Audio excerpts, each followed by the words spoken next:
Alright guys, as you can see I got the ferry drone, the top of it apart. And actually it's pretty simple. I'm going to show you here. If you turn the ferry upside down, you'll see those holes right there. There's one right there. See where my finger is. Right there. There's 4 screws by the arms.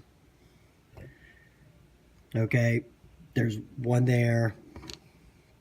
I need Dustin's candy cane. Okay, there's one there,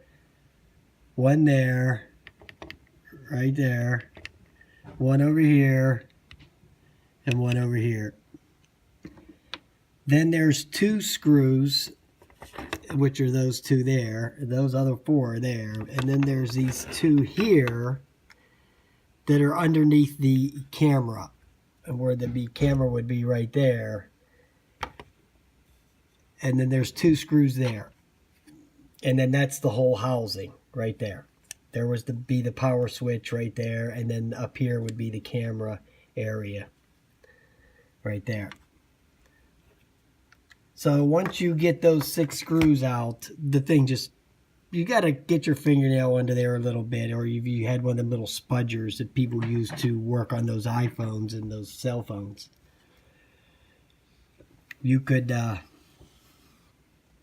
probably do something with it. Now here's the bone of contention with me. It's the GPS module, which is right here.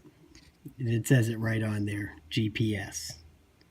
So you can see there's a little serial number right there. Now, I'm not sure about it, but I think you could disable it either by taking this apart. I think that might be supplying the power to the GPS module right there, or by removing the ribbon cable. But I think the ribbon cable would be kind of a pretty rough deal right there. But I don't think you would need to remove the ribbon cable if you just shut the power off to the GPS module, because I'm almost positive that's what that is. So, okay, well, I put this little quick video up here so you guys can at least get started on it if you want to take it apart. It comes apart real easy, so, all right.